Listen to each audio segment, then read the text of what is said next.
अब भारत एसएमआर के नाम से हम भी ये रिएक्टर्स बनाएंगे। अगर हमारी सरकार चाहती है कि डेफिनेटली इस एरिया में ज्यादा ग्रोथ आए, तो वहाँ प्राइवेट सेक्टर का होना बहुत जरूरी है। प्राइवेट सेक्टर के बिना सिर्फ सरकारी कंपनीज किसी एक एरिया को वो सर्टेन लिमिट तक ही ग्रो कर सकती है। अब प्राइवेट लोगों को लेके आना है तो सर्टेन लॉस चेंज करने पड़ेंगे, जिसकी सरकार ने बात करी कि हम लोग सर्टेन चेंजेस करेंगे, अमेंडमेंट्स करेंगे in the relevant guidelines, so that private sectors के लिए हम लोग we can pave the way. As of now Bharat में टोटल 7480 मेगावाट 23 रिएक्टर प्रोड्यूस कर रहे हैं करंटली। ये बहुत कम बिजली है जो हम लोग न्यूक्लियर एनर्जी से प्रोड्यूस कर पा रहे हैं। कोशिश क्या है, शॉर्ट टर्म में हम लोग इसको 22,800 मेगावाट तक ले जाएंगे 2031-32 तक, क्योंकि एज ऑफ नाउ 10 नए जो न्यूक्लियर पावर प्लांट्स है वो अंडर कंस्ट्रक्शन है। जब ये 10 फंक्शनिंग हो जाएंगे तो ये 3 गुना हो जाएगी 22,000 के आसपास। अब लॉन्ग टर्म में हमारी इच्छा क्या है कि जब तक 2047 आए हम 100 गीगावाट न्यूक्लियर एनर्जी प्रोड्यूस करें। वो 100 गीगावाट प्रोड्यूस करने के लिए हर साल हमें 5 गीगावाट के आसपास ऐड करना पड़ेगा, फिर 100 तक पहुंचेंगे। That can not be done by the सरकारी कंपनीज। यहाँ पे we need the private companies, that is why we are paving way कि भाई वो आ जाए। करंटली अगर बात करी जाए तो देश में nuclear power corporation of India limited है, ये देख रेख करता है, या इसकी एक फुली ऑन सब्सिडरी है भारतीय नाभिकीय विद्युत निगम लिमिटेड। ये दोनों मिलकर देश में टोटल न्यूक्लियर पावर जनरेशन करते हैं और डिस्कॉम्स तक पहुंचाते हैं, डिस्कॉम्स आगे डिस्ट्रीब्यूट करती है। एज ऑफ नाउ कुछ ज्वाइंट वेंचर्स हुए एनपीसीआईएल के प्राइवेट लोगों के साथ, लेकिन स्टैंड अलोन प्राइवेट मैन्युफैक्चरर्स यहाँ पे नहीं है, ऑपरेटर्स नहीं है। तो उसमें सर्टेन लॉ चेंजेस किए जाएंगे,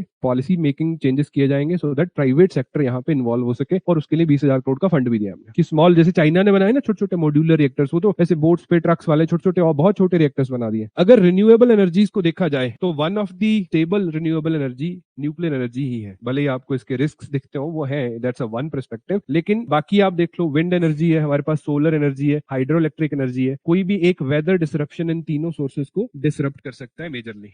विंड सर्कुलेशन चेंज हुआ, विंड पावर टर्बाइंस कम घूमेंगी। सिमिलरली हाइड्रो इलेक्ट्रिक से फ्लड्स आ गए, डैम टूट गए वगैरह वगैरह, तो वहां पे डाउन टाइम्स आता रहता है। बाकी एरियाज में भी डाउन टाइम्स रहता है when it comes to renewable sources. Solar energies में अगर सनलाइट ऑब्स्ट्रक्ट होती है या ऑन डेज जब ऐसे फॉगी वेदर होता है तो नहीं होता, लेकिन इररिस्पेक्टिव ऑफ क्लाइमेट वेदर जो न्यूक्लियर एनर्जी है वो स्टेबल सोर्स रहेगा। तो इस एरिया में सरकार इन्वेस्ट करने की कोशिश कर रही है।